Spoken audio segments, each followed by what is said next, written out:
Great, so going to get started, guys. I want to welcome everybody here today. This is going to be a talk on the post-primary teacher education with the Bachelor of Religious Education. So we are going to have a look at the course, what can be involved, what different combinations, and go from there. So starting off with a post-primary teaching degree. So this is if you want to be a secondary school teacher here in Ireland. You want to teach students from the ages of 13, 14 to 18. Options that we have on offer here in DCU are our combinations. We have our DC010, our Bachelor of Religious Education with English. Then we have our probably handy to go in with the points there. So the points for entry in 2024 were 420. So you can see that it's kind of been a fluctuation there for that course of up and down.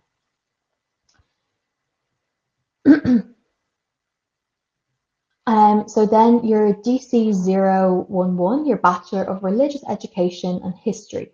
So this points for this one is 418, and they've been on a slow rise for the past number of years. Next, we have our DC012, Bachelor of Religious Education and Music. Again, this year, points are 422. There's been a bit of fluctuation in the past with these courses. They've kind of gone up and down, but typically they're on the rise a bit.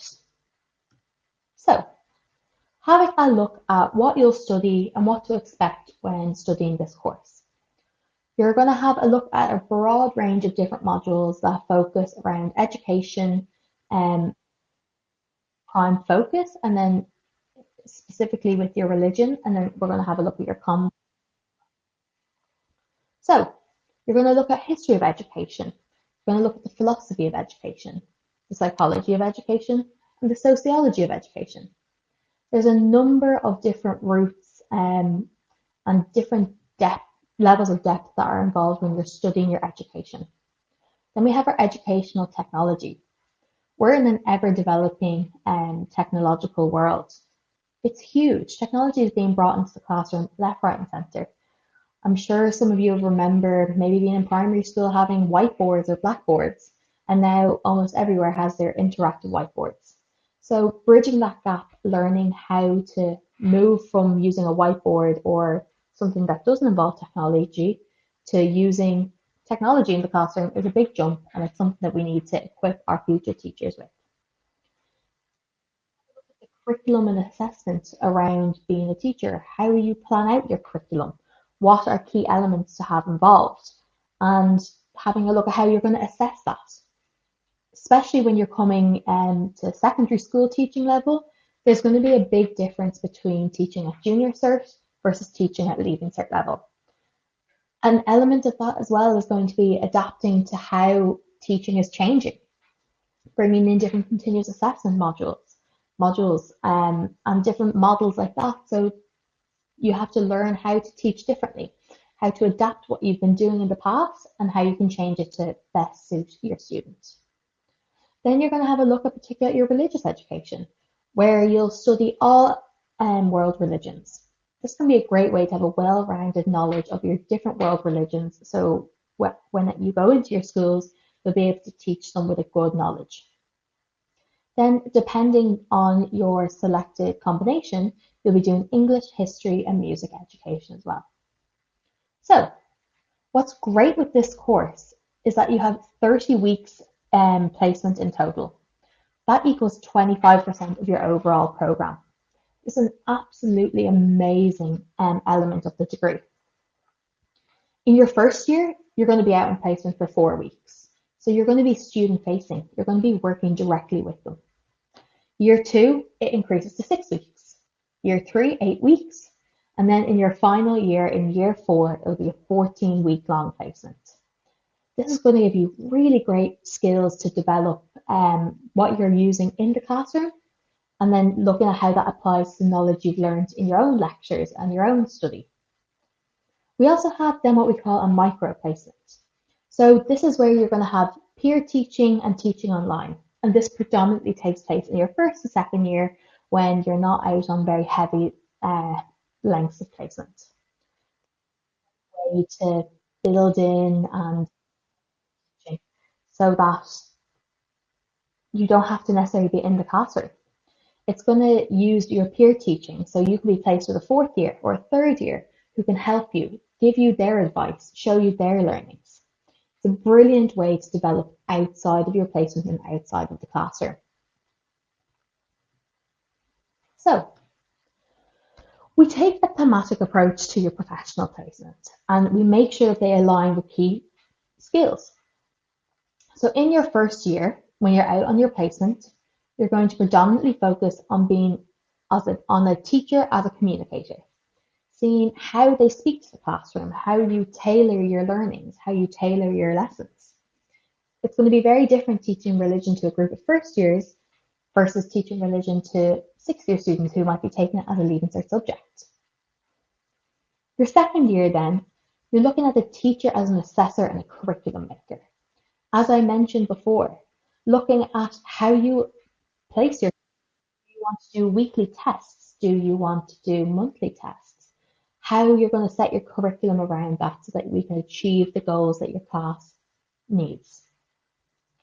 Then in your year 3, you're going to focus in on a teacher as a creative innovator. You're going to look at how you can bring new, exciting ideas into the classroom, seeing what works, what doesn't work, what keeps the students engaged. It's a really, really interesting way to expand your horizons and think outside of the box, even when you're in your typical classroom setting. Then in your final year, your focus is on your teacher as a researcher, a reflective practitioner, and a professional. So you take a step back and you look at yourself as a teacher, how your research impacts what the students learn, how you go about your different class plans, how you make sure you're using reliable sources. As a teacher as a reflective, how you reflect on your classes. If something worked incredibly well, how can you implement that across the board? On the other foot of that, if something didn't work so well, how can you ensure that that doesn't happen again? Looking as a practitioner and a professional, looking at how you actually operate in the classroom. What are you going to set as your business standards? It's a great way to look at how you want to interact in your school environment and who you want to be as a teacher. It's going to be a very, very crucial element. So, having a look then at the post-primary teaching subjects that you can do in combination with your religion, and looking at what might fall under each of them. So, you can do your combination with English. Here you might focus on fiction, poetry, drama, film, looking at your different levels, whether it be you're a junior cycle English teacher or senior cycle English teacher, and how you prepare your students to take those different exams and how you set up your curriculum. Similar to with your history, you're going to look all the way up to the modern period. This is how you're going to see what's changed over time, how you're going to educate your students about it. Then you have your music, looking at your theory of music, your musicianship and your performance, how they can do better in their practical exams, everything like that. Then with your religion, you're going to obviously look at your religious education as a general whole. Then you're going to focus in on theology, your religious studies and ethics, and how they differ from one religion to another. These are just a brief touch at some of the topics that you might teach in your whilst a post-primary teacher with one of these combinations.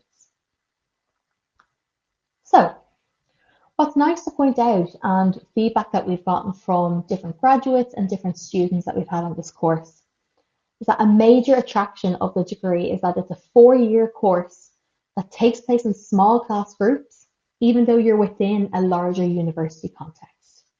This is going to make a real difference, especially as a teacher. You're going to be used to working in groups of 30, working in that kind of classroom environment. This is going to give you the ability to have some elements of your big lecture hall, but it's going to be predominantly based on the smaller setting, giving you that intimate experience where you can work closely with your classmates. It's a brilliant way for it to be set up, in my opinion anyway. So a common question that often comes about is, what are the different career opportunities? Naturally, the first one you think of is a post-primary teacher, so a secondary school teacher. That's what the degree sets you up for. You go out and you have your Bachelor of Education, you're recognised by the Teaching Council, and you are ready to go in and teach your religion plus your combination from all the way from junior cert level up to senior cycle level, a higher level. Some other elements that you might not have thought of that you can do with this degree. You can work for an NGO, a non-governmental organisation. Having this experience in your well-roundedness, for instance, if you choose history as your combination, understanding what's happened in the past is huge for making important decisions nowadays. You can work with NGOs to help develop their policies. You can go on and you could be a principal or a deputy principal or be a member of the school leadership. You can go up and achieve that kind of high level element still within the school system, even though you might not always be student facing. You can also go into academia. You can go on to further study and you can get a PhD, be a lecturer, do courses. And then you can go on and do your postgraduate studies as well. So if the undergrad degree, there's an element of it that really caught your eye and you thought, yeah, I'd love to study that further, you can go on and do a postgraduate study, a master's in that subject, so you can go and focus in there. Some of the common master's courses and postgraduate studies that our students go to is they do chaplaincy, they look at guidance counselling, some go into journalism, law, media. There's a huge amount of choice when it comes to your careers here. You're not just boxed in to that secondary school setting. So with that, that is the end of the presentation, and I will see if there are any questions.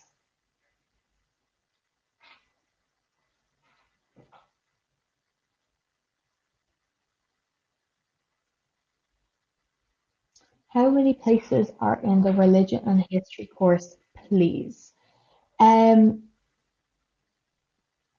Off the top of my head, I am not 100% sure on the number of places available in the religion and history course. If you, it should be available on our website or on our prospectus. I'm just not quite sure off the top of my head. I know it does fluctuate year on year.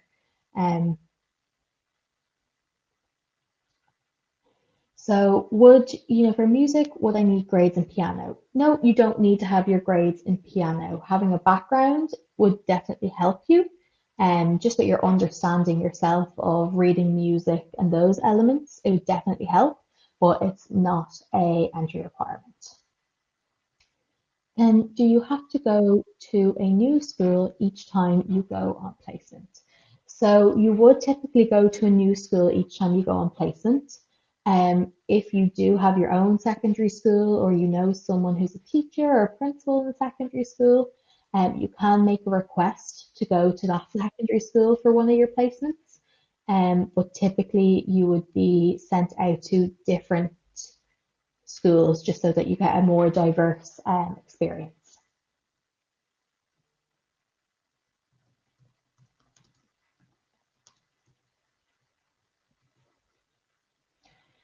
So does the school organise placement or do you do it yourself? So we have partnerships with different secondary schools, and so the college can place you out on your placements.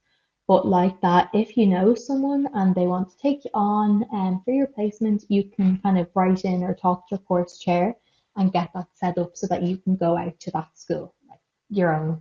I would assume be like your own school. So you can set that up. Otherwise, the school would organise it for you.